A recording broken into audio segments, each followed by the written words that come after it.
and people who don't deserve to take credit for it taking credit for it. Okay. So 19 senators voted with the Democrats to pass the bipartisan infrastructure law in the Senate. But in the House, there were only 13 Republicans that voted to pass the bipartisan infrastructure bill. Who were those 13 Republicans? Don Bacon, someone who I can't pronounce their name, not going to try, they start with an M.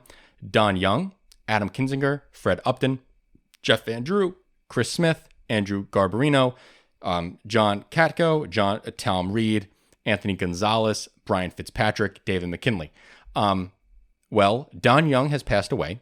Adam Kinzinger didn't run. Fred Upton got primaried out by a hard writer. John Katko did not run for a second term because he voted for Trump's second impeachment. Tom Reed faced sexual misconduct allegations and retired. Anthony Gonzalez of Ohio voted to impeach Trump, so he didn't run again. And David McKinley of West Virginia lost in a Republican primary. So out of the 13 Republicans in the House who voted for this, you have Brian Fitzpatrick, Andrew Garbarino, Chris Smith, Jeff Van Drew, something with an M, Bacon. So 7 out of the 13 that are still around.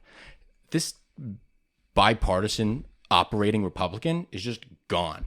It's a dying breed. It got cut in half. I consider these are the people who you could actually reasonably work with. Sure. You were saying, though, that people are taking credit for it that don't deserve credit. Yes. What are those? Mike examples? Johnson. Mike Johnson has gone out and he has said he has gone to ribbon cutting parties of infrastructure that's being built with bipartisan infrastructure money, but money that he didn't vote for. So Mike Johnson and a bunch of these other Republicans are taking credit for the achievements of Joe Biden and moderate and bipartisan Republicans in the Senate who worked with Democrats to get this done. And he didn't even vote for the funding. He's just there for the ribbon cutting ceremony. Okay.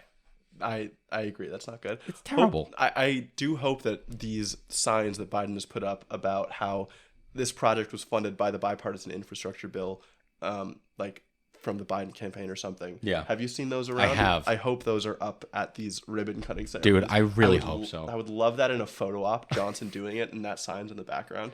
Well, because Biden did a really, really good ceremony for one bridge that connects Kentucky to Ohio. And it's one bridge that was dilapidated for a long time, underfunded, falling apart, frankly. And Biden went there with Mitch McConnell and Senator Brown from Ohio. Senator Brown's a Democrat, Mitch McConnell, obviously Republican. And they were all shaking hands, very, very happy about this bridge being built. McConnell voted for the funding to fix the bridge. And so that's a great example of great bipartisan achievements that I hope that our country could go and celebrate. But when Mike Johnson's going to go there alone and celebrate this infrastructure improvement that he had nothing to do with and actively voted against, tried to stop it from happening, it's just rank hypocrisy. Yeah, it's wrong.